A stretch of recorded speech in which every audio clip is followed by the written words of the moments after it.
ಭಯೋತ್ಪಾದಕ ಬಡಿದಾಟ. ದೇಶದ ಪ್ರಧಾನಮಂತ್ರಿಯವರ ಬಗ್ಗೆ ಭಾರತದ ಸಂಸತ್ತಿನ ಮೇಲ್ಮನೆಯ ಪ್ರತಿಪಕ್ಷ ನಾಯಕ ಮಲ್ಲಿಕಾರ್ಜುನ ಖರ್ಗೆ ಅವರು ಬಳಸಿರುವ ಪದ terrorist. He is A terrorist.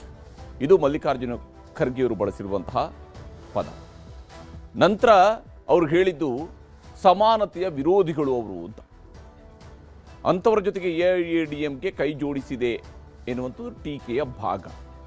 ಇಷ್ಟೆಲ್ಲ ಹೇಳಿದ ಮೇಲೆ ತಮ್ಮ ಮಾತು ವಿವಾದ ಸೃಷ್ಟಿಸಿದ ನಂತರ, ಅಂದರೆ ತಾವು ಬಳಸಿರುವಂತಹ ಪದ ವಿವಾದ ಸೃಷ್ಟಿಸಿದ ನಂತರ ಮೋದಿಯವರು ತಮ್ಮ ರಾಜಕೀಯ ಎದುರಾಳಿಗಳಲ್ಲಿ ಭಯ ಹುಟ್ಟಿಸ್ತಾ ಇದ್ದಾರೆ, ಐಟಿಡಿಗಳನ್ನು ಬಳಸಿ ಭಯ ಹುಟ್ಟಿಸ್ತಾ ಇದ್ದಾರೆ ಅಂತ ಆ ಕಾರಣಕ್ಕಾಗಿ ಭಯೋತ್ಪಾದಕ ಅನ್ನುವಂತಹ ಪದವನ್ನು ಬಳಸಿದ್ದಾರೆ ಅನ್ನುವ ಸಮರ್ಥನೆಯನ್ನು ಖರ್ಗೆಯವರ ಪರವಾಗಿ ಕೊಡ್ತಾ ಇದ್ದಾರೆ.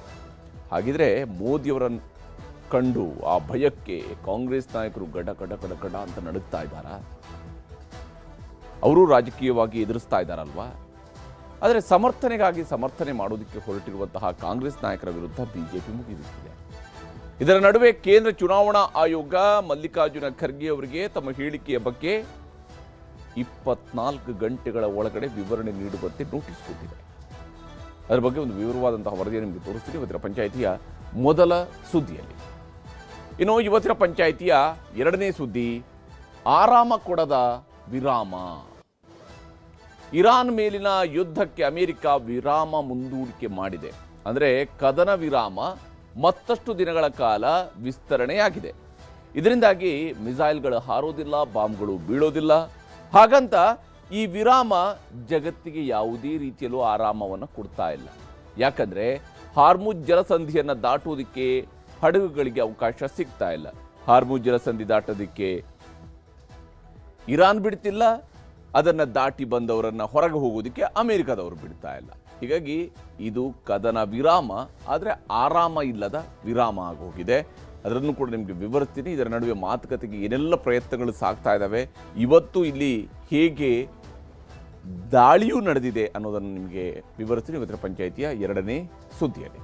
ಈಗ ಮೊದಲ ಸುದ್ದಿ ಕಡೆಗೆ ಹೋಗೋಣ. ಬಹಳ ಮುಖ್ಯವಾಗಿ ಭಯೋತ್ಪಾದಕ ಬಡಿದಾಟ. ಭಯೋತ್ಪಾದಕ ಮೋದಿಯವರ ವಿರುದ್ಧ ಮಲ್ಲಿಕಾರ್ಜುನ ಖರ್ಗೆ ಅವರು ಬಳಸಿರುವಂತಹ ಪದ. ಇದೊಂದು ಪದ ಈಗಾಗಲೇ ವಿವಾದದ ಕೇಂದ್ರ ಬಿಂದುವಾಗಿದೆ. ಇದರ ಸುತ್ತಲೂ ಬಹಳಷ್ಟು ರಾಜಕೀಯದ ಟೀಕೆ, ಪ್ರತಿಟೀಕೆಗಳು, ಸಮರ್ಥನೆಗಳು ಮತ್ತು ನೋಟಿಸ್ ಇವೆಲ್ಲವೂ ಕೂಡ ಪಾಸ್ ಆಗ್ತಾ ಇದ್ದಾರೆ. ಅದರ ವರದಿಯನ್ನು ತೋರಿಸ್ತೀನಿ. How can they join with Modi? He is a terrorist. उनको मैं टेररिस्ट नहीं बोला. राहुल बाबा के साथ रह कर खरगे जी भी भाषा बिगड़ने लगी है.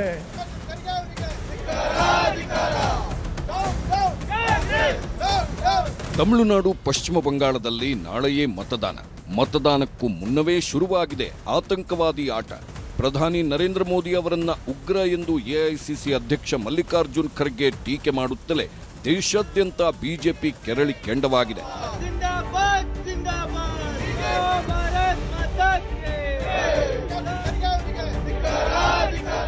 ತಮಿಳುನಾಡು ವಿಧಾನಸಭೆ ಪ್ರಚಾರದ ವೇಳೆ ಮಲ್ಲಿಕಾರ್ಜುನ್ ಖರ್ಗೆ ವಿವಾದ ಎಬ್ಬಿಸಿದ್ದರು. ಎಐಎಡಿಎಂಕೆ ಬಿಜೆಪಿ ಮೈತ್ರಿಯನ್ನ ಟೀಕಿಸುವ ಭರದಲ್ಲಿ ಟೆರರಿಸ್ಟ್ ಪದ ಬಳಕೆ ಮಾಡಿದ್ರು. ಪ್ರಧಾನಿ ಮೋದಿಯನ್ನ ಭಯೋತ್ಪಾದಕ ಎಂದಿದ್ದರು. How can they join with Modi? Who is a terrorist and he won't believe in equality. His party won't believe in equality and justice. And these people are joining with them. It means that they are weakening democracy. They are weakening the philosophy of Annadurai, Kamaraj, Periyar and Kalingar and Baba Saheb Ambedkar. Kharge ಅವರ ಈ ಮಾತುಗಳು ವಿವಾದವಾಗುತ್ತಲೇ ಮಲ್ಲಿಕಾರ್ಜುನ್ ಖರ್ಗೆ ಸ್ಪಷ್ಟನೆ ಕೊಟ್ಟರು. ಭಯೋತ್ಪಾದಕರ ರೀತಿ ಮೋದಿ ಕೂಡ ಎಲ್ಲರನ್ನೂ ಬೆದರಿಸುತ್ತಿದ್ದಾರೆ, ಅದಕ್ಕಾಗಿ ನಾನು ಹಾಗೆ ಹೇಳಿದ್ದು ಅಂದ್ರು. मैं पीएम के खिलाफ नहीं बोला. पीएम जो टेरराइज कर रहे हैं पॉलिटिशियंस के ऊपर ईडी का छापे पड़ रहे हैं और अपने सीवीसी का हो रहा है, इनकम टैक्स का हो रहा है, ये जो सीबीआई का हो रहा है, ये जो टेररिज्म है, ये टेररिज्म ये प्रधानमंत्री करवा रहे हैं। तो इसीलिए उनको मैं टेररिस्ट नहीं बोला, उन्होंने टेररिज्म करके लोगों को डरा रहे। ಮಲ್ಲಿಕಾರ್ಜುನ್ ಖರ್ಗೆ ಅವರ ಈ ಹೇಳಿಕೆಯನ್ನ ಬಿಜೆಪಿ ಅಸ್ತ್ರ ಮಾಡಿಕೊಂಡಿದೆ. ಕೇಂದ್ರ ಚುನಾವಣಾ ಆಯೋಗಕ್ಕೆ ಬಿಜೆಪಿ ನಿಯೋಗ ಪತ್ರ ಬರೆದಿದೆ. ಮಲ್ಲಿಕಾರ್ಜುನ್ ಖರ್ಗೆ ಅವರಿಂದ ಚುನಾವಣಾ ನೀತಿ ಸಂಹಿತೆ ಉಲ್ಲಂಘನೆಯಾಗಿದೆ. ಕೂಡಲೇ ಖರ್ಗೆ ವಿರುದ್ಧ ಸ್ವಯಂ ಪ್ರೇರಿತ ದೂರು ದಾಖಲಿಸಿಕೊಳ್ಳಬೇಕು. ಖರ್ಗೆ ಅವರು ಸಾರ್ವಜನಿಕವಾಗಿ ಕ್ಷಮೆ ಕೇಳಬೇಕು. ಮತದಾರರ ಮೇಲೆ ಪ್ರಭಾವ ಬೀರಿದ ಬಗ್ಗೆ ಬಿಎನ್ಎಸ್ ಸೆಕ್ಷನ್ಗಳಡಿ ತನಿಖೆ ಆಗಬೇಕು. ಖರ್ಗೆ ಹೇಳಿಕೆಯನ್ನ ಸೋಷಿಯಲ್ ಮೀಡಿಯಾ, ಟಿವಿ ಮಾಧ್ಯಮಗಳಿಂದ ಡಿಲೀಟ್ ಮಾಡಿಸಬೇಕು. ಪಾರದರ್ಶಕ, ಶಾಂತಿಯುತ ಚುನಾವಣೆ ಆಗುವಂತೆ ನಿಗಾ ಇಡಬೇಕೆಂದು ಬಿಜೆಪಿ ಆಯೋಗಕ್ಕೆ ಮನವಿ ಮಾಡಿದೆ. ಈ ಮಧ್ಯೆ ದೆಹಲಿಯಲ್ಲಿ ಚುನಾವಣಾ ಆಯೋಗಕ್ಕೆ ಭೇಟಿ ನೀಡಿದ ಬಿಜೆಪಿ ನಿಯೋಗ ಅಧಿಕೃತವಾಗಿ ದೂರು ಸಲ್ಲಿಸಿದೆ. कांग्रेस का अध्यक्ष मल्लिकार्जुन खड़गे जी ने आदरणीय प्रधानमंत्री के ऊपर जो शब्द इस्तेमाल करते हुए अपमानित करने का काम किया, मुझे लगता है ये सिर्फ भारतीय जनता पार्टी का विषय नहीं है, ये हमारा देश का विषय है, लोकतंत्र का विषय है। मुझे लगता नहीं है कि आज तक कोई पॉलिटिकल पार्टी किसी ने ऐसा अपशब्द प्रधानमंत्री जी के ऊपर में प्रयोग किया है कि मल्लिकार्जुन खड़गे जी, कांग्रेस पार्टी पूरा देश के लोगों से माफी मांगे और इलेक्शन कमीशन उपयुक्त कार्रवाई करना चाहिए। When we appeared before the commission, the full commission, we highlighted the fact that if a party repeatedly does this and calls the Prime Minister all kind of abusive names, today the words that Shri Mallikarjun Kharge has used, calling him a terrorist, is the bottom most in the pit that they have falling, where its Prime Minister has repeatedly said zero tolerance for terror. We will take every action. So we have demanded that the Election Commission take it in all its seriousness. ಒಂದು ಕಡೆ BJP ಆಯೋಗಕ್ಕೆ ದೂರು ಕೊಡುತ್ತಲೇ ಇನ್ನೊಂದು ಕಡೆ ಪಶ್ಚಿಮ ಬಂಗಾಳದಲ್ಲೇ ಇದ್ದ ಕೇಂದ್ರ ಗೃಹ ಸಚಿವ ಅಮಿತ್ ಶಾ ಕೂಡ ಖರ್ಗೆ ವಿರುದ್ಧ ಹರಿಹಾಯ್ದರು. ಎರಡನೇ ಹಂತದ ಮತದಾನ ನಡೆಯಲಿರುವ ಕ್ಷೇತ್ರಗಳಲ್ಲಿ ಭಾಷಣ ಮಾಡುತ್ತಾ ಮಲ್ಲಿಕಾರ್ಜುನ್ ಖರ್ಗೆ ವಿರುದ್ಧ ಹರಿಹಾಯ್ದರು. ಇದು ಖರ್ಗೆ ಮಾತಲ್ಲ, ರಾಹುಲ್ ಗಾಂಧಿ ಸಹವಾಸದಿಂದ ಬಂದಿರೋ ಮಾತು ಅಂದ್ರು. आतंकवाद का जवाब जिस नरेंद्र मोदी जी ने आतंकवाद को समाप्त कर दिया, वो नरेंद्र मोदी जी को कांग्रेस के अध्यक्ष आतंकवादी कह रहे हैं। ये राहुल बाबा के साथ रह रहकर खरगे जी भी भाषा बिगड़ने लगी है। राहुल बाबा, मोदी जी को जितनी गालियां दोगे, जितना गाली का कीचड़ बनाओगे, कमल उतना शान के साथ खिलकर आएगा। मोदी जी ने इस देश को आतंकवाद से मुक्त कराया है, नक्सलवाद से मुक्त कराया है। खरगे जी जो टीएमसी के साथी है, वो कहते हैं मोदी जी आतंकवादी। अरे खरगे साहब, शर्म करो, शर्म करो। जिस आदमी ने आतंकवाद को समाप्त करने के लिए पूरा जीवन लगा दिया, उसको आप आतंकवादी कहते हो? जनता बरोबर हिसाब किताब करेगी। करोगे ना भाई? ಚುನಾವಣಾ ದಾಳ ಮಾಡಿಕೊಂಡಿರುವ ಬಿಜೆಪಿ ವಿರುದ್ಧ ಕಾಂಗ್ರೆಸ್ ಕೂಡ ಕಿಡಿಕಾರಿದೆ. ಮೊನ್ನೆ ಚುನಾವಣಾ ನೀತಿ ಸಂಹಿತೆ ಇರೋವಾಗಲೇ ಪ್ರಧಾನಿ ಮೋದಿ ದೇಶವನ್ನುದ್ದೇಶಿಸಿ ಭಾಷಣ ಮಾಡಿದ್ದು ಎಷ್ಟು ಸರಿ? ದೇಶದ ಜನರನ್ನ ದಾರಿ ತಪ್ಪಿಸುವ ಕೆಲಸ ಅಲ್ವಾ? ಚುನಾವಣಾ ರಾಜ್ಯಗಳಲ್ಲಿ ಪ್ರಭಾವ ಬೀರೋದಿಲ್ವಾ? ಆಯೋಗ ಈ ಬಗ್ಗೆ ಏನು ಕ್ರಮ ಕೈಗೊಳ್ಳುತ್ತೆ ಅಂತೆಲ್ಲ ಪ್ರಶ್ನಿಸಿದೆ. Kiren Rijiju is a repeat offender. He is in this habit of opening his mouth and putting both his feet into them permanently. He is a union minister. He goes to the election commission. He has met the election commission. He is coming out and he is making a statement on behalf of the election commission. Vareva. He's announcing what the Election Commission is going to do. Exactly. This is what I have been saying all along, and now you have the proof. This is how the Election Commission is. That they're in the pocket of the ruling government. There's no autonomy there. A union minister goes to meet them, comes out and announces action plan of Election Commission. And what are they threatening? That they will finish off all the terrorists. What terrorists have they finished? Have the Pahalgam terrorists been finished? Bharatiya Janata party के नेता और कार्यकर्ता आदरणीय मोदी जी से आतंकित हैं, डरे हुए हैं, सहमे हुए हैं, उनसे बात नहीं कर सकते। तो ये स्थिति तो है, गलत कुछ नहीं है, लेकिन भारतीय जनता पार्टी के लोगों को निर्वाचन आयोग जाने की क्या जरूरत थी? उसको फोन करा देते, वो ऐसे ही कर देता। ये ढकोसला करने की भी जरूरत नहीं थी। इतने गर्मी में क्यों गए पसीना बहाने? क्रेडिबिलिटी पे सवाल खड़े। ಮಲ್ಲಿಕಾರ್ಜುನ್ ಖರ್ಗೆ ವಿರುದ್ಧ ಬಿಜೆಪಿ ಹೋರಾಟ. ನಾಳೆ ವಿಧಾನಸೌಧದ ಗಾಂಧಿ ಪ್ರತಿಮೆ ಬಳಿ ಪ್ರತಿಭಟನೆ. ಈ ಮಧ್ಯೆ ಎಐಸಿಸಿ ಅಧ್ಯಕ್ಷ ಮಲ್ಲಿಕಾರ್ಜುನ್ ಖರ್ಗೆ ವಿರುದ್ಧ ನಾಳೆ ಬಿಜೆಪಿ ಪ್ರತಿಭಟನೆ ಮಾಡಲಿದೆ. ವಿಧಾನಸೌಧದ ಗಾಂಧಿ ಪ್ರತಿಮೆ ಬಳಿ ಬಿಜೆಪಿ ಶಾಸಕರಿಂದ ಪ್ರತಿಭಟನೆ ನಡೆಯಲಿದೆ. ಇಂದು ಕೂಡ ಫ್ರೀಡಂ ಪಾರ್ಕ್ನಲ್ಲಿ ಬಿಜೆಪಿ ಯುವ ಮೋರ್ಚಾ ಕಾರ್ಯಕರ್ತರಿಂದ ಪ್ರತಿಭಟನೆ ನಡೆಯಿತು. ಯುವ ಮೋರ್ಚಾ ಅಧ್ಯಕ್ಷ ಹಾಗೂ ಶಾಸಕ ಧೀರಜ್ ಮುನಿರಾಜು ಮಾತ್ರ ಪಾಲ್ಗೊಳ್ಳಲಿಲ್ಲ. ನಿಮ್ಮ ಹೇಳಿಕೆ ಮಾನಸಿಕ ಅಸ್ವಸ್ಥರ ಹೇಳಿಕೆಯ ರೀತಿಯಲ್ಲೇ ಹೇಳಿಕೆ ಕೊಡ್ತಾ ಇದ್ದೀರಿ. ನಿಮ್ಮ ಪಕ್ಷ ಮೊಹಬ್ಬತ್ ಕಾ ದುಕಾನ್ನ ಮಾತನಾಡ್ತಿತ್ತು. ನೀವು ಮಾರ್ಕೆಟಿಂಗ್ ಮಾಡ್ತಾ ಇರೋದು ನಫರತ್ ಕಾ ದುಕಾನ್ನ ಸರಕುಗಳನ್ನೇ ಮಾರ್ಕೆಟ್ ಮಾಡ್ತಾ ಇರೋದು. ಗುಜರಾತ್ನ ಜನರನ್ನ ಅನಕ್ಷರಸ್ಥರು ಅಂತ ಹೇಳಿದ್ರಿ. ಪ್ರಧಾನಮಂತ್ರಿ ನರೇಂದ್ರ ಮೋದಿ ಅವರನ್ನ ಭಯೋತ್ಪಾದಕ ಅಂತ ಕರೆದಿದ್ದೀರಿ.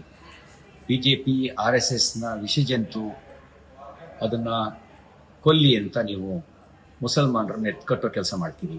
ಇದೆಲ್ಲ ನೋಡಿದಾಗ ನೀವು ಮೆಂಟಲ್ ಹಾಸ್ಪಿಟಲ್ ಪೇಷಂಟ್ ರೀತಿಯಲ್ಲಿ ವರ್ತನೆ ಮಾಡ್ತಾ ಇದ್ದೀರಿ ಅಂತ ಹೇಳಿ ಬಹುತೇಕ ಜನ ಭಾವಿಸಿದ್ದಾರೆ. ಮಲ್ಲಿಕಾರ್ಜುನ್ ಖರ್ಗೆ ಅವರು ಒಂದು ಆತಂಕವಾದಿ ಅನ್ನೋಂಥ ಒಂದು ಪದ ಅವರೇನು ಮಾಡಿದಾರೋ ಅದು ತುಂಬ ಕೆಟ್ಟದಾಗಿ, ಅಂದರೆ ಅವರೊಂದು ರಾಷ್ಟ್ರೀಯ ಅಧ್ಯಕ್ಷರಾಗಿ ಅವರ ಘನತೆ ಮತ್ತು ಗೌರವಕ್ಕೆ ಕೂಡ ಅದು ಶೋಭೆ ತರುವಂಥದ್ದಲ್ಲ. ನರೇಂದ್ರ ಮೋದಿಜಿ ಅವ್ರ ಬಗ್ಗೆ ಮಲ್ಲಿಕಾರ್ಜುನ್ ಖರ್ಗೆ ಅವರು ಮಾತಾಡಿರುವಂಥ ಮಾತುಗಳು ತುಂಬ ಖಂಡನೀಯವಾಗಿದ್ದು ಮತ್ತು ಅವ್ರಿಗೆ ಶೋಭೆ ತರುವಂಥದ್ದಲ್ಲ. ಅವರು ತಕ್ಷಣ ಅವರು ಕ್ಷಮೆ ಕೇಳಿದ್ರು ಕೂಡ ಕಡಿಮೆನೆ. ಮೋದಿಜಿ ಅವ್ರ ಬಗ್ಗೆ ಇಂಥ ಒಂದು ಪದ ಉಪಯೋಗಿಸಿದ್ದಾರೆ. ಇದು ತುಂಬ ಖಂಡನೀಯ ಪದ ಅಂತ ಹೇಳಿ ನಾನು ಹೇಳ್ಬೋದು. ನಿಜವಾಗ್ಲೂ ಅದು ಒಂದು ಬಹಳ ದುರದೃಷ್ಟಕರ ಅಂತ ನನ್ನ ಅನಿಸಿಕೆ. ಏಕೆಂದರೆ ಅವರು ಮುತ್ಸದಿ ನಾಯಕರಾಗಿದ್ದಾರೆ, ಹಿರಿಯರಾಗಿದ್ದಾರೆ, ಜವಾಬ್ದಾರಿ ಸ್ಥಾನದಲ್ಲಿದ್ದಾರೆ. ಅವ್ರು ಯಾಕಂದ್ರೂ ಗೊತ್ತಿಲ್ಲ, ಅದು ನಿಜವಾಗ್ಲೂ ಖಂಡನೀಯ ಅಂತ ಹೇಳಬೇಕಾಗುತ್ತೆ. Extremely unfortunate. ಅವರು ಆದರ್ಶವಾಗಿ ಮಾತಾಡಬೇಕಾಗುತ್ತೆ. ಆ ಸ್ಥಾನದಲ್ಲಿದ್ದವರು ಆದರ್ಶವಾಗಿ ಹಿರಿಯರು, ಉನ್ನತ ಸ್ಥಾನದಲ್ಲಿದ್ದಾರೆ. ಒಂದು ಇಡೀ ದೇಶದ ಕಾಂಗ್ರೆಸ್ ಪಕ್ಷದ ಮುಖಂಡರಾಗಿದ್ದಾರೆ. ಯಾರೂ ಮಾತಾಡಬಾರ್ದು, ಆ ಥರ ಯಾರೂ ಮಾತಾಡಬಾರ್ದು. ಈ ರಿಪೋರ್ಟ್ಗಳು ಏನು ಬರ್ತಾ ಇದೆ, ಸಮೀಕ್ಷೆಗಳ ವರದಿಗಳೇನು ಬರ್ತಾ ಇದೆ, ಅದರಿಂದ ಕಾಂಗ್ರೆಸ್ ಪಾರ್ಟಿಗೆ ಒಂದು ರೀತಿ ಭ್ರಮನಿರಸನ ಆಗೋಗ್ಬಿಟ್ಟಿದೆ. ಅದರಲ್ಲೂ ಕಾಂಗ್ರೆಸ್ ಅಧ್ಯಕ್ಷರು ಅವ್ರ ಕಾಲದಲ್ಲೇ ಎಲ್ಲ ಕೈ ಬಿಟ್ಟು ಹೋದರೆ ಅವ್ರಿಗೆ ಅವಮಾನ ಅಲ್ಲ, ಅವಮಾನಕ್ಕೋಸ್ಕರ ನರೇಂದ್ರ ಮೋದಿಯನ್ನ ಟೀಕೆ ಮಾಡ್ತಾ ಇದ್ದಾರೆ.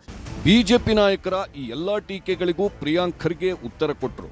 Mr. Modi terrorizes the opposition and people using IT, CBI, ED and other agencies. But while they are protesting, they should also answer that BJP themselves, every single day, they call Congress leaders anti-nationals, they call us urban Naxals, they call us Deshdrohis. And what about all those things? And forget what we have to say.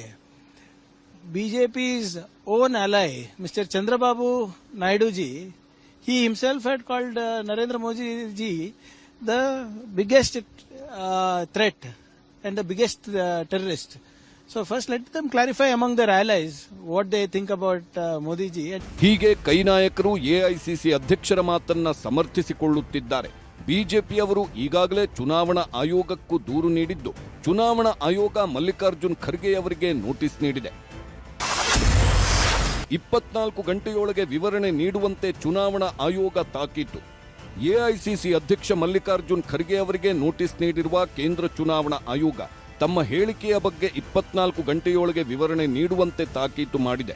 ನಾಳೆ ಬೆಳಗ್ಗೆ ತಮಿಳುನಾಡಿನಲ್ಲಿ ಮತದಾನ ಶುರುವಾಗಲಿದೆ. ಪಶ್ಚಿಮ ಬಂಗಾಳದಲ್ಲೂ ಮೊದಲ ಹಂತದ ಮತದಾನ ನಾಳೆ ಇದೆ.